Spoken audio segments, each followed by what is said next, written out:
Now to a major development in a decade-old murder case of Grand Rapids insurance agent Janet Kelly. The Michigan Court of Appeals has thrown out the conviction of her killer, Robin Root, and ordered her a new trial. 24-Hour News 8's Evan Dean is in studio tonight with these new developments, Evan. Well, Brian and Marley, as you know, it had been an excruciating wait for justice for Janet Kelly's family. A mistake made by GRPD over untested DNA prevented investigators from connecting Robin Root to the 2007 murder until nearly 8 years later.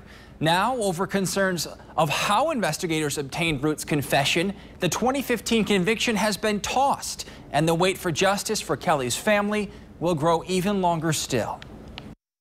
It was November of 2015, a courtroom conviction some 8 years after the crime. We, the jury, found the defendant guilty of Robin Root guilty of first-degree murder in the 2007 death of her landlord, Janet Kelly, in Grand Rapids. In a taped interview in 2015, Root confessed to pushing Kelly during an argument over back rent, knocking her unconscious.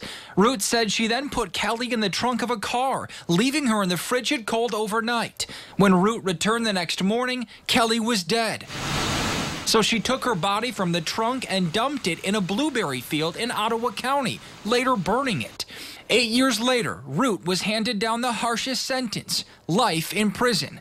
The victim's family then relieved. Doesn't change anything, but relieved that the jury saw through it all and made the right decision. But now, 2 years later, rewind. Root's conviction overturned. For Kelly's family, relief now turns to shock.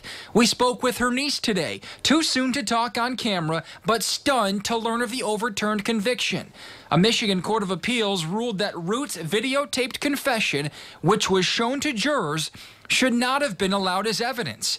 The court said that investigators should have read Root her Miranda rights before she confessed, but failed to do so until afterwards. Now, the court says she deserves a new trial because of it. We spoke with Root's attorney today. They will try again to obtain a conviction of only manslaughter. This was Root herself, just hours after that 2015 conviction. I admitted to an accident, not to premeditated. No new trial date has been set, and there's a chance still we don't get to that point. The Ottawa County Prosecutor's Office plans to file an appeal to this decision immediately. They want the original conviction of first-degree murder upheld. Their appeal will go before the Michigan Supreme Court. Meanwhile, Kelly's family says they are in need of prayers right now as their quest to get justice is prolonged yet again. Brian.